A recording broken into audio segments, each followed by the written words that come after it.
قرآن میں جب خرچے کی سائڈ پہ جائیں تو بڑا اسپیسیفک بتایا یہ 8 ہیڈز ہیں جس سے آپ کا کام ہے. اگر آپ یہ کہتے ہیں کہ بھائی ٹیکس کے علاوہ کوئی آپ نے اس میں 8 ہیڈز میں دیے بھی ہیں آرٹیکل کے اندر نا, تو اس میں اگر ہم 8 ہیڈز میں دیکھیں, اگر ہم اس پہ بات کریں تو اس میں جو ماڈرن ریاست ہے اس کا سب سے بڑا کام جو ہے کیا ہوتا ہے کہ اپنے غریبوں کو پروٹیکٹ کرنا.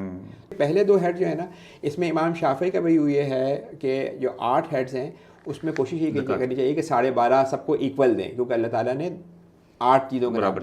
اور پھر وہ یہ کہتے ہیں کہ فقراء اور مساکین تقریباً ایک ہی طرح کے لوگ ہیں, تو ان پہ اللہ تعالیٰ نے 2 دفعہ ان کا نام اس لیے دیا کہ ان کا حصہ بڑھانا تھا, یعنی 25% آپ یہ کہتے ہیں کہ ان کو دے دیا دکھایا ہے کہ 25% تو اینٹی پاورٹی آپ کو. اور اس پہ میں بتا رہا ہوں کہ 50 ہزار روپے آپ مہینے کے ہر فیملی کو دے سکتے ہیں, آپ ان سے پھر جو آپ اکٹھا کریں گے. اور ایک ماڈرن ریاست کا کام کیا ہے کہ ان کا جو نظم و نسق ہے, جوڈیشری ہے, ایک زکوٰۃ بیسڈ اکانومی میں زکوٰۃ ہی لی جائے گی, زکوٰۃ ہی دی جائے گی, تو آپ کا گورنمنٹ کا جتنا خرچہ ہے وہ عاملین زکوٰۃ میں آتا ہے. یہ ابن ارشد کا ویو ہے کہ اس میں گورنر عاملین سب آ جاتے ہیں.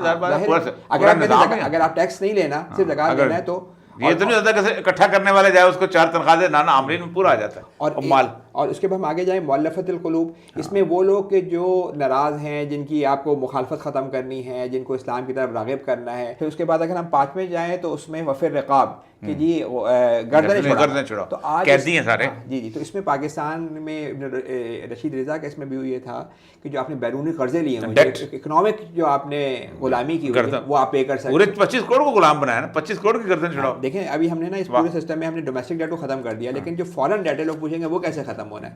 تو اس وقت پاکستان کا جو فارن ڈیٹ ہے وہ $100 بلین ہے تقریباً گورنمنٹ کا. تو ہر مہینے جو 124 نہیں, اچھا اس میں پرائیویٹ بھی کچھ ہے, گورنمنٹ کے لیول پہ 100 کے قریب ہے میرا خیال ہے. بیرون ملک پاکستانی ورکر $3 بلین بھجوا رہے ہیں.